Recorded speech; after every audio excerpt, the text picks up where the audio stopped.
Assalamualaikum warahmatullahi wabarakatuh. Apa kabar kalian semua, wahai horor Nasta? Semoga kabar kalian semua baik-baik saja. Amin. Di kesempatan kali ini akan ada kisah seseorang yang teramat sangat gemar untuk meminum darah segar manusia. Kenapa bisa begitu? Kita simak video ini sampai akhir. Sebelum bercerita, sebaiknya kalian mensubscribe channel Horor Nasta dan tekan tombol like-nya terlebih dahulu. Di siang itu, cuaca teramat sangat terik dan panas. Terlihat Qurtubi tengah bekerja di kantor dan merasakan tidak nyaman karena cuaca yang teramat panas. Akhirnya waktu istirahat sudah tiba. Seger kayaknya kalau minum kelapa muda, ucap Qurtubi.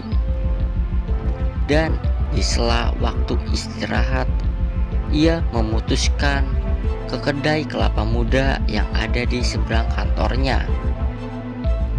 "Mas, kelapa mudanya satu ya, diminum di sini," pesan Qurtubi pada penjual. "Oke, siap," sahut si pedagang. "Kemana aja Pak Qurtubi? Baru kelihatan nih, dan nampaknya makin ganteng aja nih," kata penjual. "Ah, si Mas bisa aja. Udah, hati-hati. Itu ngupas kelapanya, jangan bikin saya terbang, lagi panas nih," kata Qurtubi. Dan tak lama, ada kejadian yang tak terduga. Tak sengaja ketika si penjual mengupas kelapa, golok yang ia gunakan menebas tangannya. Karena kecelakaan itu membuat Qurtubi panik. "Mas, kok bisa begini?" ucap panik Qurtubi. Dan si penjual pun dilarikan ke puskesmas terdekat untuk mendapat pertolongan oleh pedagang di sebelahnya. Dan Qurtubi menikmati kelapa yang ternyata sudah bisa ia nikmati karena cuaca yang sangat panas dan rasa haus yang teramat hebat yang ia rasakan. Nampak Qurtubi merasa ada yang aneh dengan rasa kelapa yang sedang ia nikmati. Rasanya jauh lebih nikmat dari biasanya. Dan ternyata sewaktu ia lihat, air kelapa yang ia nikmati sudah tercampur darah dari penjual tersebut. Di suatu malam, ketika hendak ia tertidur, rasa air kelapa itu masih terngiang-ngiang di kepala Qurtubi.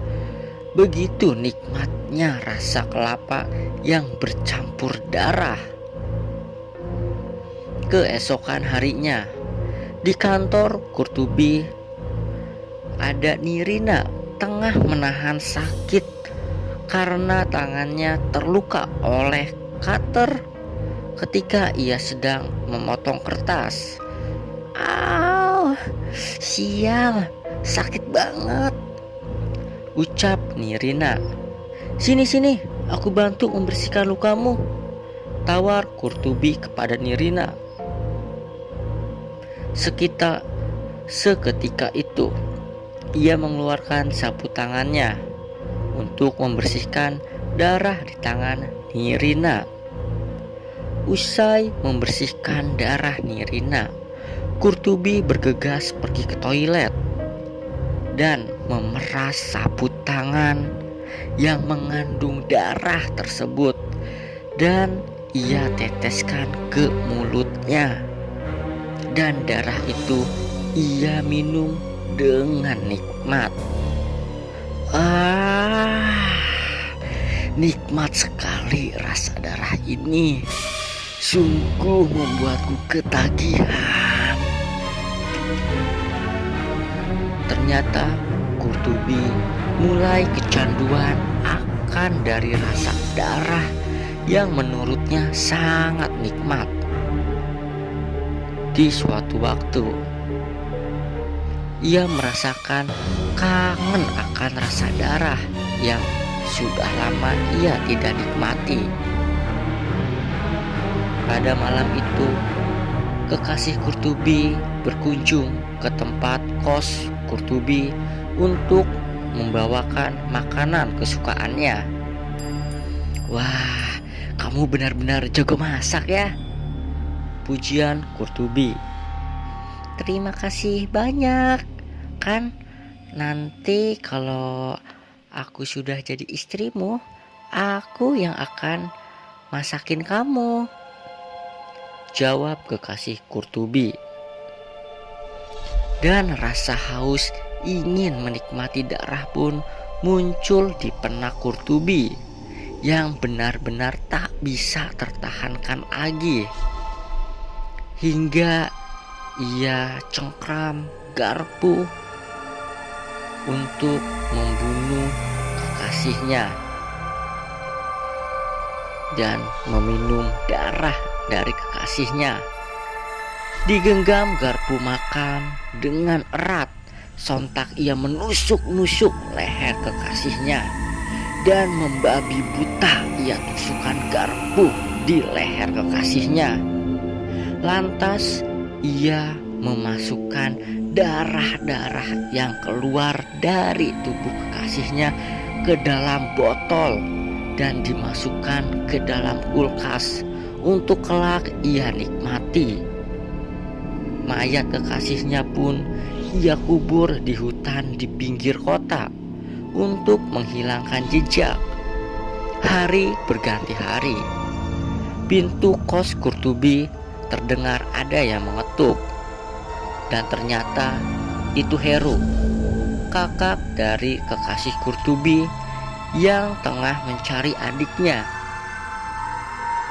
"Apa kamu melihat adikku? Sudah beberapa hari ini ia hilang. Terakhir dia pamit untuk kemari," tanya Heru.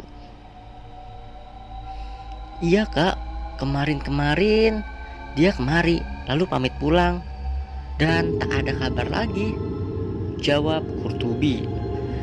"Jangan bohong, kamu pasti tahu sesuatu."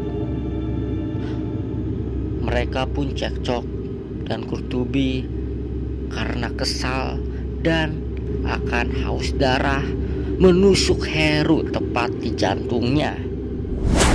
Darah segar pun mengalir dari tubuh Heru.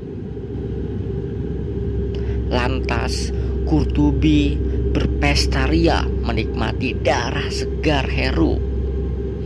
"Ternyata darahmu sama nikmatnya dengan darah adikmu," ucap jahat Qurtubi. Hari berganti hari. Ada kabar dari pihak keluarga dan kepolisian yang tengah mencari Qurtubi akan kabar dari hilangnya Heru dan adiknya. Qurtubi pun tak heran dan tak ingin untuk pulang. Ia memutuskan untuk berdiam diri di tengah hutan, di mana ia menguburkan kekasihnya dan Heru di sana. Dalam stres dan rasa takutnya, ia kembali mulai ingin menikmati meminum darah segar dan terdengar suara, "Sayang, kamu kenapa? Kamu haus darah ya?" Tidak cukup kamu meminum darahku. Kurtubi pun tercengang mendengar suara yang mirip suara kekasihnya itu. Semakin larut dalam depresi dan haus ingin meminum darah, kembali terdengar suara Heru. Nikmatilah, minumlah darahmu sendiri. Pasti itu jauh lebih nikmat. Cepat minum darahmu. Kurtubi tampak semakin seperti orang gila. Tak sengaja ia menemukan parit yang menempel di pohon. Lalu ia gunakan parit itu untuk memotong lengannya sendiri. Darah segar pun mengalir deras. Sontak ia minum darahnya sendiri. Dan pada akhirnya ia meninggal karena kehabisan darah setelah ia nikmati dan meminum darahnya sendiri. Akhirnya mayat Kurtubi ditemukan pihak kepolisian di pinggir kota, tepatnya di hutan di mana ia menguburkan kekasihnya dan juga Heru. Dan karena Kurtubi tidak mengubur mayat kekasih dan Heru yang tak dalam, bau dari mayat itu pun tercium oleh pihak kepolisian. Dan ternyata mereka ditemukan sudah meninggal dunia. Terima kasih banyak untuk kalian semua yang sudah menyaksikan video ini sampai akhir. Dan jangan lupa untuk subscribe untuk video-video selanjutnya. Dan terima kasih banyak untuk kalian yang sudah mensubscribe, like, share, dan komentar di channel YouTube Horor Nasta. Nama saya Sueb Sunarto. Akhir kata, wassalamualaikum warahmatullahi wabarakatuh.